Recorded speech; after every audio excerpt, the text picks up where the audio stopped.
இப்போ ஒரு நெல் விவசாயம் பண்ணுறோம், கரும்பு விவசாயம் பண்ணுறோம் அப்படின்னா நம்ம ஊரில் இருக்கக்கூடிய அதே அக்ரோகெமிக்கலாக அவங்களுக்கு தெரியும் இதுக்கு என்னென்ன கொடுக்கணும்னு முறையாக கொடுத்துருவாங்க.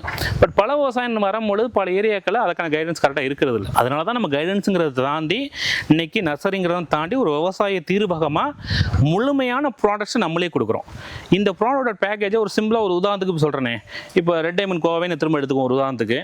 இப்போ இனிஷியலாக நீங்கள் ஒரு ஏக்கர் ஒரு 500 பிளான்ட் வைக்கிறீங்கன்னா ஃபர்ஸ்ட் இயரில் பார்த்தீங்கன்னா ஒரு 20,000 நீங்கள் ஸ்பெண்ட் பண்ண வேண்டியிருக்கும். எதுக்கு அப்படின்னா நியூட்ரிஷன் பெஸ்ட் மேனேஜ்மெண்ட்டுக்கு நம்ம முடிஞ்ச அளவு சிம்பிளிஃபை பண்ணி தான் வச்சிருக்கோம். ஏன் அப்படின்னா பல விவசாயம் ஏன் வர்றோம் அப்படின்னா மற்ற விவசாயங்களில் லேபர் அதிகமாக தேவைப்படுது, இன்டென்சிவாக இருக்குது, லாப அளவு கம்மியாக இருக்குது, இதுலையும் வர்றோம். மாற்று விவசாயம் தான் வர்றோம். அப்போ இதுலையும் அதிக அளவில் லேபர்ஸ் ஒர்க் இருக்குது அப்படின்னா அப்போ இதை நம்ம ஏன் மாற்று விவசாயம் கொண்டு போகணுங்கிற ஒரு கொஸ்டின் மார்க் ஆயிருது இல்லையா? இப்போ நாங்கள் முடிஞ்ச அளவு பேக்கேஜை உருவாக்கி வச்சிருக்கோம். ஒன்றுமே கிடையாது. ஒரு மாசத்துல பார்த்தீங்கன்னா 1 or 2 ஸ்ப்ரே பண்ண போறீங்க, ட்ரிப்பில் சில நியூட்ரிஷன் கொடுக்க போகிறோம், ஒரு 3 மாதம் இருக்கு அடியுரம் கொடுக்க போகிறோம். இந்த விஷயங்கள் தான் பண்ண போகிறோம்.